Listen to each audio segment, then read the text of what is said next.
भगवान श्री कृष्ण हिंदू धर्म के प्रमुख देवताओं में से एक हैं, जिन्हें विष्णु के 8वें अवतार के रूप में पूजा जाता है। उनका जीवन, रूप और शक्ति संपूर्ण मानवता के लिए आदर्श है। वे केवल एक महान योद्धा ही नहीं, अपितु एक श्रेष्ठ राजनीतिज्ञ, दार्शनिक, प्रेमी, मित्र और ईश्वर के रूप में पूजनीय हैं।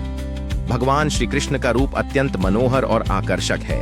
उन्हें श्याम वर्ण अर्थात गहरे नीले रंग के रूप में वर्णित किया गया है, जो आकाश और समुद्र की गहराई का प्रतीक है। उनके सिर पर मोर पंख का मुकुट शोभायमान रहता है, जो उन्हें प्रकृति से जोड़ता है। पीतांबर वस्त्र उनके शरीर की शोभा को और बढ़ाते हैं। वे बांसुरीधारी मुरलीधर कहलाते हैं, क्योंकि उनकी मधुर बांसुरी की धुन पर गोपियां मोहित हो जाया करती थीं। उनके मुख पर सदैव एक मधुर मुस्कान होती है, जो शांति और प्रेम का प्रतीक है। भगवान श्री कृष्ण सर्वशक्तिमान हैं। उनका जन्म ही अधर्म के विनाश और धर्म की स्थापना के लिए हुआ था, जैसा कि उन्होंने स्वयं भगवद गीता में कहा, परित्राणाय साधूनाम विनाशाय च दुष्कृताम धर्म संस्थापनार्थाय संभवामि युगे युगे। उनकी अलौकिक शक्तियां अनेक हैं।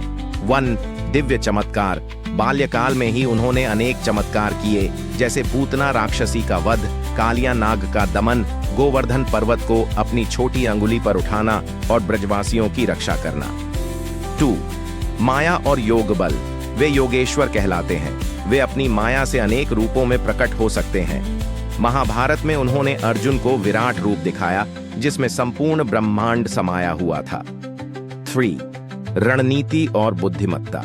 महाभारत के युद्ध में उन्होंने पांडवों के पक्ष में सारथी बनकर युद्ध की नैतिकता, नीति और धर्म की गूढ़ बातें सिखाईं। उन्होंने बिना हथियार उठाए ही कौरवों की सेना को पराजित करने में महत्वपूर्ण भूमिका निभाई। 4 भक्ति और प्रेम की शक्ति।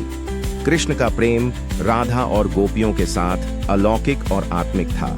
वे भक्तों के हृदय में प्रेम और समर्पण का संचार करते हैं। उनकी भक्ति में डूबा हुआ हर प्राणी आत्मा की मुक्ति की ओर अग्रसर होता है। निष्कर्षतः भगवान श्री कृष्ण का रूप मन को आकर्षित करने वाला है और उनकी शक्तियां असीमित हैं। वे केवल एक देवता नहीं, बल्कि जीवन जीने की एक कला है। उनका जीवन संदेश देता है कि सत्य, प्रेम, करुणा और धर्म के पथ पर चलकर कोई भी व्यक्ति महानता प्राप्त कर सकता है। उनका नाम लेने मात्र से मन में शांति और आनंद की अनुभूति होती है।